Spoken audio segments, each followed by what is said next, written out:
Welcome. My name is Rick, and my podcast is about faith, spirit, truth, healing, and looking again at what many of us were taught. Like most of us, or most of you, I have my own personal story. And it starts with me being born in Ohio in 1957 to parents who were Depression-era children in West Virginia. And it's quite poignant why. My mother in particular came from a Christian-based family and a very strict one.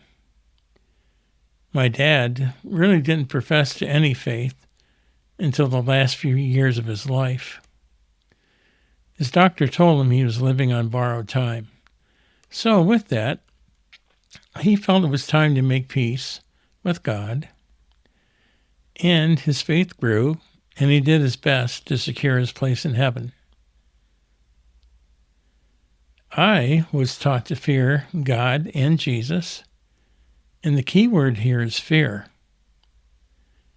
There are other words that come to mind too, like, let's say, control, confusion, and nightmares. Reoccurring nightmares.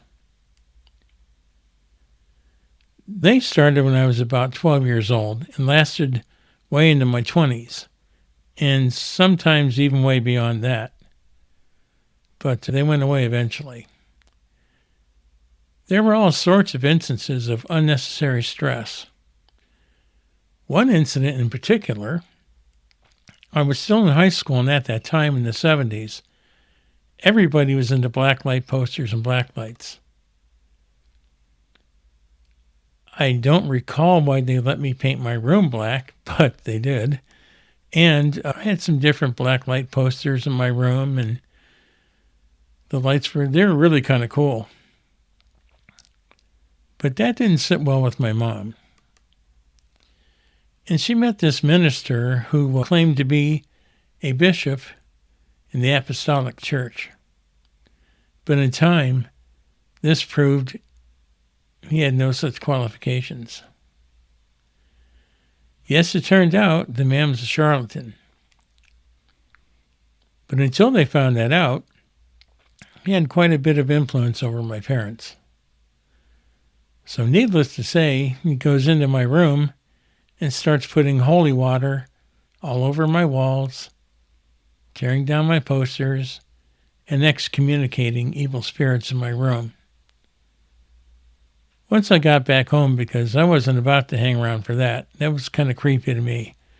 And that just wasn't me. I'm not. But anyway, I was told I was not allowed to have black lights or posters anymore, and that he had chased all the demons out of my bedroom. I didn't know there were any in there.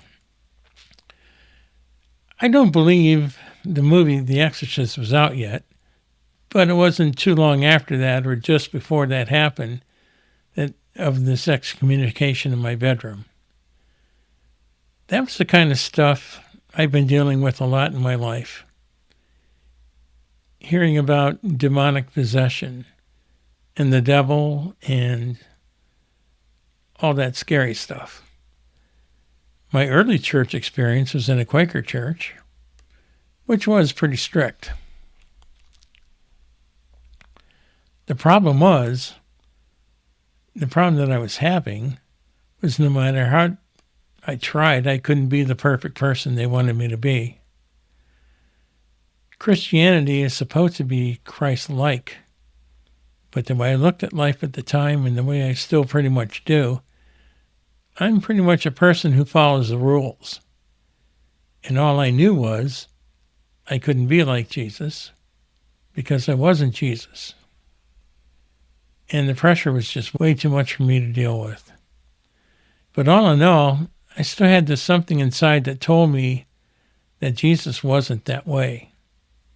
And the God of the Old Testament wasn't as cruel as I was led to believe.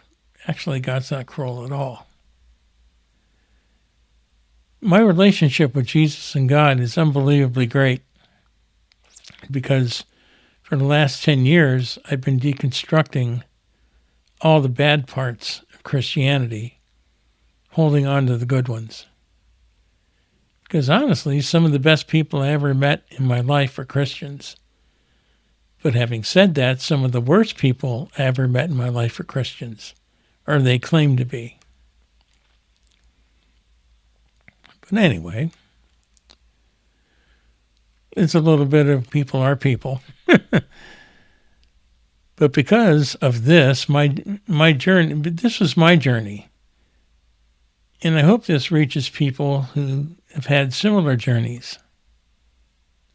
You need to take the time to find out who Jesus really was and who Jesus really is, because a lot of what I learned about Jesus was based on fear and control. It seemed like no matter what I did, unless I was walking on glass, I was going to burn in hell for the rest of eternity. And the simplest things that were considered against the rules would land me in hell forever. But the examples you hear along the way as we go into the podcast aren't meant to be about me as much as they're meant to be for people like me who had to endure the same unattainable things that was expected of them to be a child of God. On top of that, I was also told that I was born in sin. So it seemed like no matter what I did, I didn't stand a chance. Throughout the years, like everybody else, I did my best to earn my way into heaven, because it's not a given. It was something you had to earn. Because of my faith today, I've learned through experiences, through research, and through doing the work, I don't really need to worry about those things. But that explanation will come at a later time with later examples and the more we get into it. I mean, I consider myself a spiritualist today, and that we'll talk about that later sometime too, because I don't really want to confuse the issue. Anyway,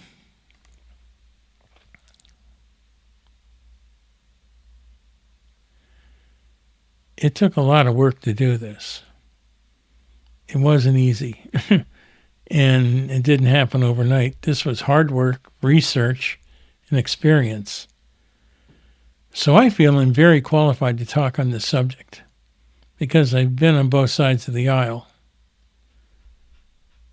And I would like to say this is by no means am I telling anybody how to live their life or who to worship or anything about that.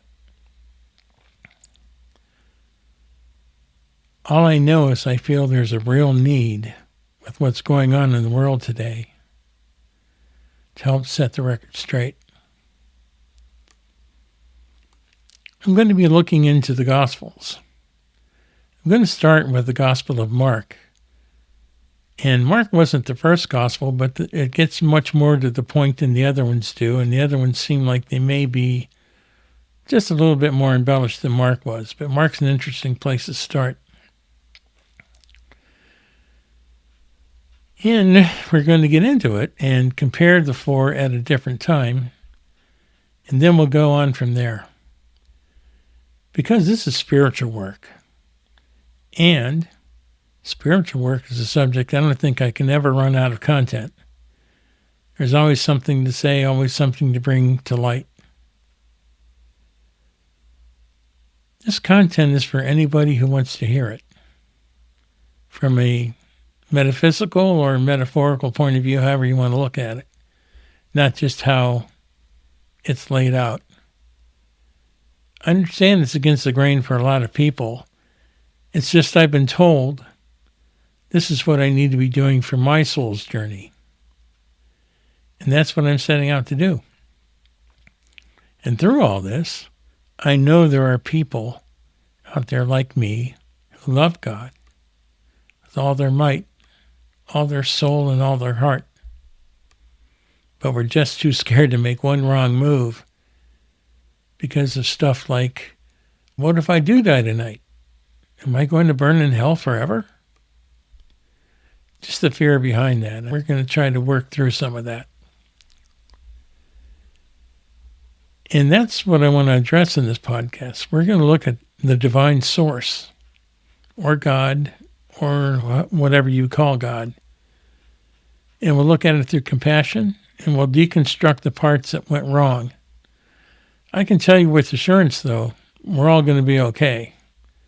And your belief might not be mine, but we're all going to be okay.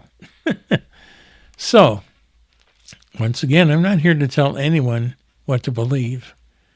I'm here to explore the questions, to help heal and invite people to think for themselves. This is for other people like me who want to understand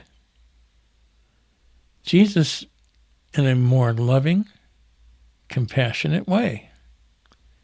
We will focus on Jesus. I want to separate Jesus' teachings of love, mercy, justice, and compassion from political religion, fear control, and false witness. What listeners can expect from this podcast? First, gospel reflections. 2, angelic insight. 3, spiritual healing. 4, deconstructing religious fear. 5, compassion in politics and society, and that's an important one. Understanding your own story as it unfolds, because really we all have one. In closing, I would like to say the word is given. May it be received in love, discernment, and truth. Amen, amen, amen. See you next time, where we will start with the Gospel of Mark. Have a beautiful day.